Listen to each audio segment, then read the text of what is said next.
Sarap. A day in my life with Babs. Nabitin ba kayo sa sekretong sangkap? Pwes hindi ko na kayo bibitinin pa. Dahil ituturo ko na kung paano lutuin ang nagmamantikang adobong manok. Kaya kung bago ka pa nga lamang sa vlog na ito, follow nyo naman ako. At ako nang bahala sa kwento. Simulan na natin ang pagluto.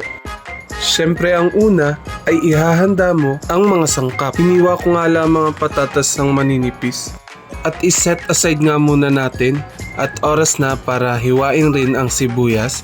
Manipis rin ang pakakahiwa nito, yung pabilog. At dikdikin mo nga lamang ang mga bawang.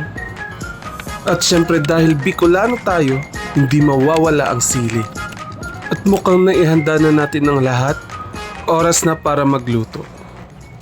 Napakuluan na nga natin ang manok. Itatapon mo nga ang pinagkuluan nito. Alam ko hindi ito yung typical na pamamaraan ng pagluto ng adobo. Pero gusto ko nga lamang i-share sa inyo ang version ko. I-deep fry mo nga yung patatas, yung hindi masyadong luto, yung tamang-tama lang. Golden brown na nga, pwede mo nang hanguin. Ito?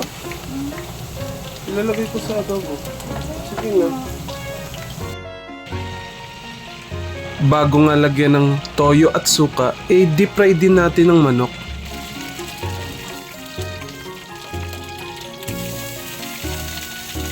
Para may kaunting lutong rin yung balat kapag kinagat mo.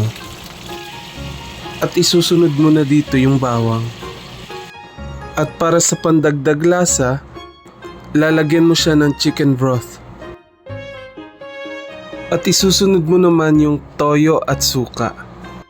Yung tama lang din ang ilalagay mo. Dahil gusto natin ma-achieve yung nagmamantikang adobo.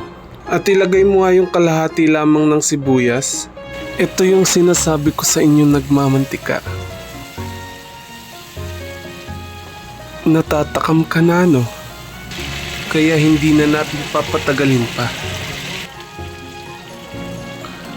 At ilalagay mo na nga yung sili.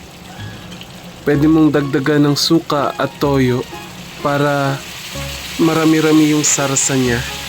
Yun ang masarap na ilagay sa kanin. Sabayan mo pa ang pagkamay.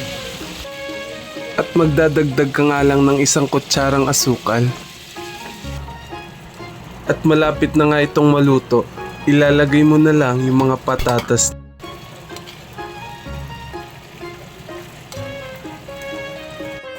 At sa wakas, naluto rin. Sana'y may natutunan kayo sa sikretong sangkap. Lagi mo lang haluan ng pagmamahal sa iyong ginagawa. Hindi rin lang sa larangan ng pagluluto, kahit sa anumang bagay. Always do it with love. Dahil yun ang magpapanalo sa akin sa puso ni Babs. Sarap. Hala siya. Tama na. Sabayan niyo na lang kami. Masiramon magkamot. Makamot kita. Diyan na.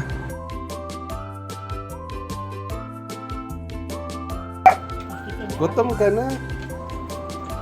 Naamoy mo na ang luto ko, no? Sana nag-enjoy kayo sa panunood at tinapos ang bidyong ito.